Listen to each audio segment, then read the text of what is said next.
Today, we'll hear the final 6 preludes and explore their origins in the cultural milieu of Debussy's Paris. Debussy told us that his goal was to create visions as yet unrecorded in music. Like his fellow artists, and like Freud and Proust, he was interested in the expansion of human consciousness. Synesthesia, the role of memory, and the search for underlying relationships between the arts provided new ways to examine the inner life. In the Preludes Book 2, Debussy's musical language reached its peak in harmonic daring and unique pianistic textures. Bitonality and inscrutable modulations transport us to undreamed of realms. This is certainly true of the 7th prelude at the center of Book 2. It began with a newspaper article. In August of 1912, Debussy read an account by a French journalist who'd recently traveled to the ancient city of Amber. Amber is in Rajasthan, North India. This city was the site of a magnificent Mughal palace which had been uninhabited for over 200 years. Silence reigned throughout the ornate building as a guide whispered to the journalist the names of the various rooms: the Hall of Victory, the Hall of Pleasure, the Garden of the Sultans, the Terrace for Moonlight audiences, the Corridor of Queens. Debussy chose the Terrace for Moonlight audiences as the title for his 7th prelude, but he was responding to the mystery of the entire setting, the abandoned beauty which was all that remained of a once rich and vibrant life, now lost in time. Throughout his life, Debussy was inspired by the haunting, transformative quality of moonlight. Moonlight is mentioned in the titles of many songs and instrumental pieces. This was Debussy's last moonlight-inspired composition. As Debussy imagined the silence of the moonlit terrace, he was reminded of the commedia dell'arte figure Pierrot, the primary image he'd always associated with moonlight. For Debussy, the stock characters of commedia dell'arte effectively symbolized the human condition. Debussy quotes a folk tune associated with sad Pierrot in his white clown suit, pining over the beautiful but eternally out of reach Columbine. In the prelude, these characters appear and then fade into a music of loss and acceptance. A vision of glorious achievement gradually emerges in the music, but it too fades, another illusion ending in loss. Nothing remains but the terrace with its shafts of moonlight and the memory of Pierrot. As you listen to this mysterious prelude played by the Czech pianist Ivan Moravec, we'll show you some of the latticed windows that open to the terraces of the ancient palace of Amber.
In the next prelude, we find Debussy again enthralled by a supernatural being.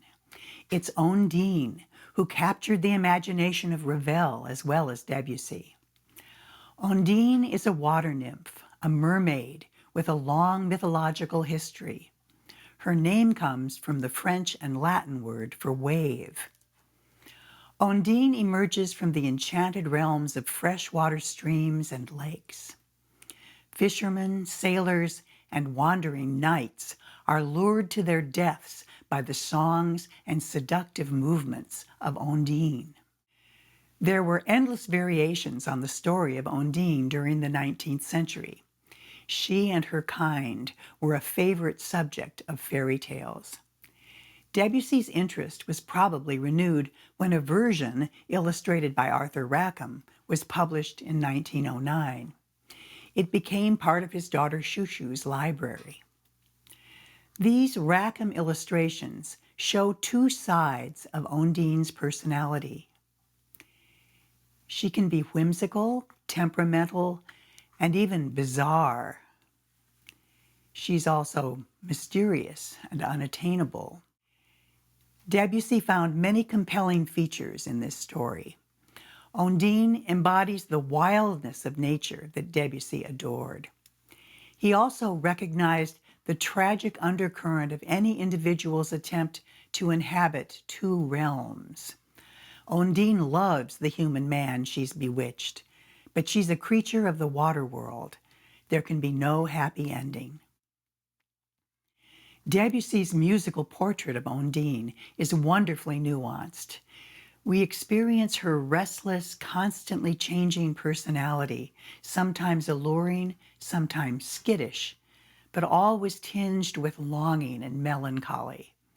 Her body is capable of powerful underwater movements and lashing surface sprays.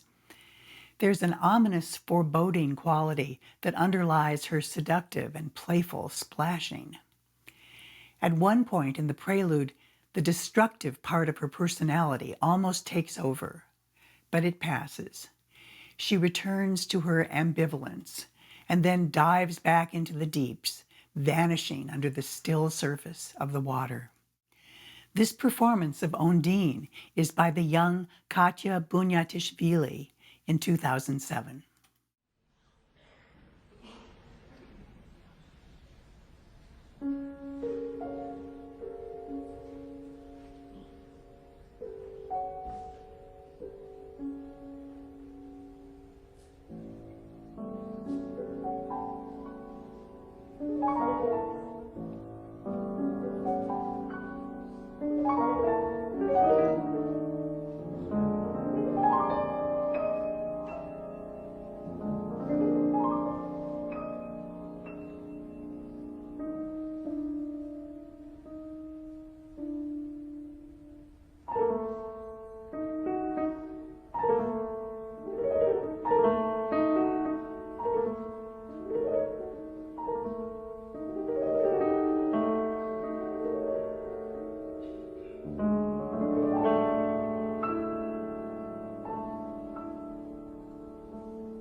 It always put Debussy in a good mood to read the works of Charles Dickens, which he read in French translation. Debussy even read Dickens aloud to his friends. The comic self-importance of Dickens' characters and the touching portraits of vulnerable children were antidotes to Debussy's darker moods. For his 9th prelude, Debussy created a surprising change of scene by composing Homage to S. Pickwick, Esquire, PPMPC, which stands for perpetual president and member of the Pickwick Club. The Pickwick Papers had been Dickens' first literary success, published in 1836. Sam Pickwick was its benevolent but foolishly pretentious hero. The setting couldn't be more English. Opening with a rousing rendition of God Save the King, we experience Pickwick's ludicrous industriousness, his affected posturing, a hectic misadventure, and his valet's cheerful whistling. In this witty and clever prelude, Debussy tells us all about Pickwick and all about Dickens. The illustrations we're going to show you were done by the English artist Frank Reynolds in 1912. The American pianist is Paul Jacobs.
It was very much in vogue among Debussy's fellow Parisians to collect objects from what was then known as the Orient.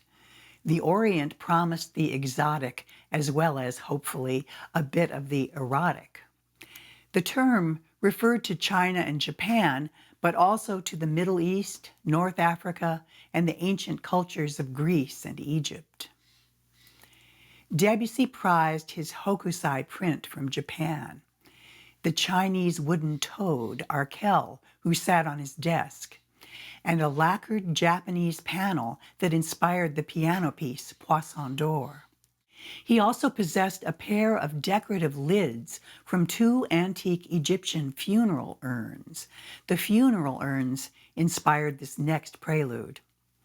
For thousands of years, the Egyptian mummification process used earthen and carved stone canopic jars to convey the internal organs of the dead to the afterlife.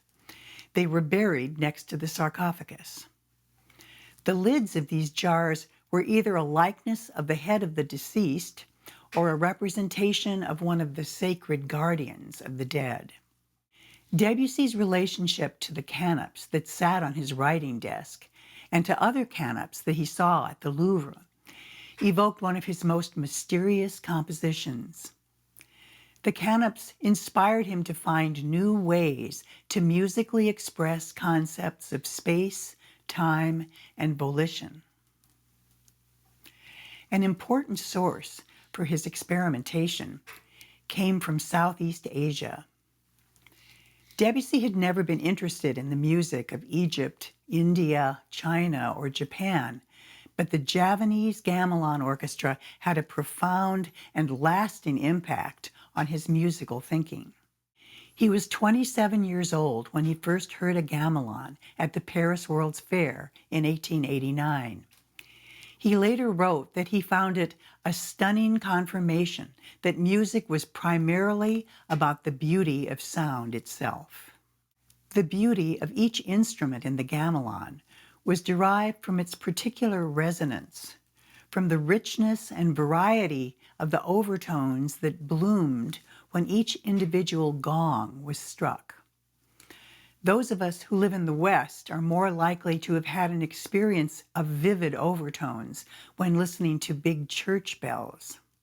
Debussy was acutely aware of the subtle overtones generated on the piano. In his Prelude Canope, he wanted to conjure the gamelan's sound world by means of the piano's overtones, amplified by the piano's soundboard and pedals. the chords, and the exotic melodic material are all derived from the overtones activated by the lowest notes in the prelude. Another Oriental feature is the total absence of any kind of harmonic tension. There's no sense of dissonance and no expectation of resolution. Sound exists only for itself. There are two other exotic instruments imitated in this prelude.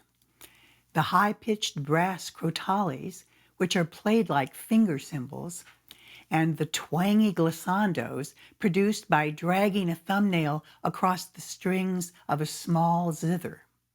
The acoustic world of Canope leads to intense listening and to an awareness of the silence surrounding the music. This is the timeless silence that seemed to emanate from the canopes that sat on Debussy's writing desk. Here's a performance by the young Moroccan pianist, Nour Ayadi.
Debussy had to struggle with the 11th prelude of Book 2. Rudyard Kipling's story, Toomai of the Elephants, had caught his fancy, and he hoped to mold it into a prelude. At the last minute, he declared the task impossible and instead decided to use a recent composition which had evolved from a purely musical element. Major and minor thirds didn't suggest any descriptive image, but they'd captured Debussy's imagination. As it turned out, this was a herald of his future interest in composing music derived from abstract and traditional musical ideas. In his final compositional phase, he published 12 etudes for piano and 3 sonatas for various instruments. This prelude is called Alternating Thirds, and it fits perfectly into the musical flow of a complete performance of Book 2. It's a spirited, perpetual motion piece, constructed entirely of thirds, alternating between the 2 hands. This was a historic keyboard texture. It was popular in the 18th century with the French harpsichordists Rameau and Couperin. Debussy revered this tradition, but he modernized it with his humor and his rich harmonic vocabulary. The prelude opens with some enigmatic questioning as Debussy toys with the harmonic ambiguity of thirds. Suddenly, in a burst of virtuosity, chattering thirds surge forward into musical space. Over driving pedal points, they outline both pleasing and dissonant melodies. This headlong rush trails off midway through the piece. Debussy revisits the playful uncertainty of the opening thirds, even indulging in a bit of sensuous languor. But without warning, the mad dash is resumed, and it drives relentlessly to an ironic finish line. This is a performance by Mariana Privalskaya. She's the Russian pianist and photographer who played the second prelude of Book 2 while we looked at her photographs of dead leaves.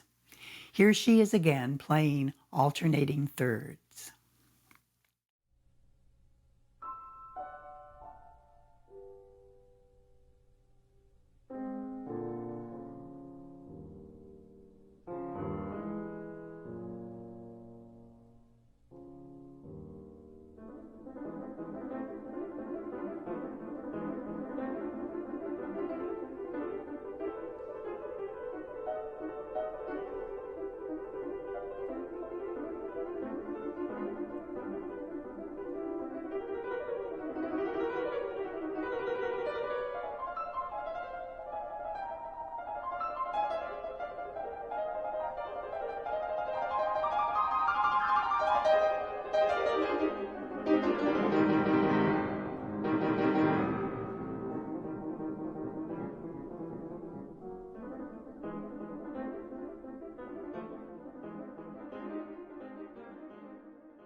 When it came time for Debussy to write a finale for his 24 preludes, he chose an iconic French scene, a fireworks display on the night of Bastille Day. Debussy was always drawn to this sort of popular entertainment. He found an irresistible parallel between the display of flashy pianistic acrobatics and an evening of fireworks. He wanted a prelude that would solicit the astonished gasps of an outdoor crowd viewing explosions of multicolored sparks. It's likely that Debussy was inspired by a painting by his friend, the American artist James Whistler. You may remember that we looked at a few of Whistler's paintings in connection with Mists, the first prelude in Book 2. Whistler's painting is called Nocturne in Black and Gold, The Falling Rocket. It caused a scandal when it was first shown in London in 1875. Whistler's avant-garde painting technique was the target of outrage and condemnation by the conservative art critic John Ruskin. Ruskin was so abusive that Whistler sued him, winning the lawsuit but bankrupting himself in the process.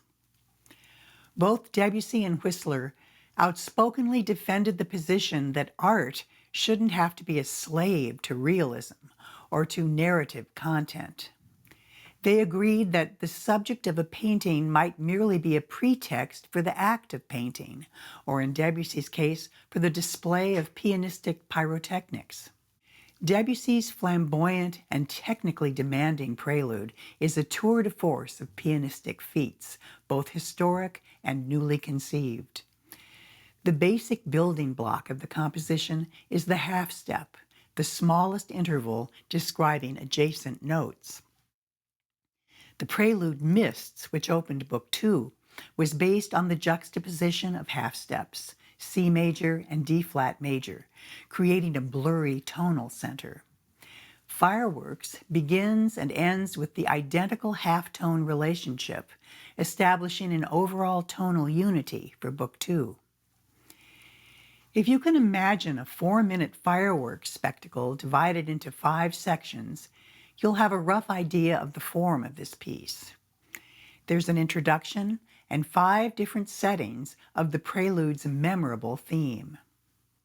A rising fifth shoots off like a rocket. This is repeated, followed by a jagged second phrase, a half step, and then another half step higher. This exciting, penetrating theme is immediately recognizable, regardless of its harmonization or the lavish variety of its scoring. The prelude begins with the suspenseful sound of a fizzing fuse. The hissing intensifies until it explodes into the first burst, a shocking glissando down the entire keyboard. Next, the buzzing half steps work their way up to an eruption of brilliant resonance where we hear the theme for the first time. As this display peaks and dissipates into falling embers, another statement of the theme breaks out with new colors and textures. When it subsides, there's further anticipation and another thrilling entrance. And just like any fireworks display, the best is saved for the last, with a barrage of booming bass, thundering chords, and virtuoso octaves. The final climax is a dazzling double glissando from the top to the bottom of the keyboard, all the black and white notes, followed by silence and dying sputters. Over a deep bass tremolo, we hear a distant fragment of the Marseillaise in counterpoint with Debussy's theme. This exciting performance of fireworks is by the Russian pianist Anna Tsibulyeva.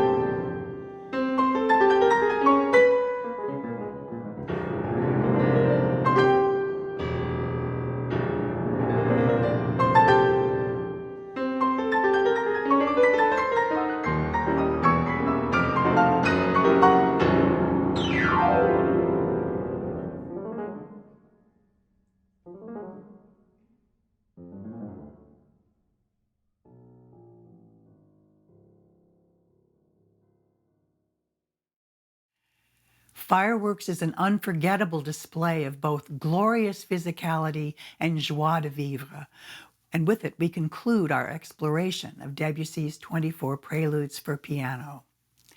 I hope that you'll be inspired to listen to complete performances of Book 1 and Book 2. There are remarkable video interpretations on YouTube, as well as contemporary and historic audio performances. If you have an interest in finding out more about Debussy, I've added a list of books that can be ordered from your local bookstore. I'm indebted to every one of them.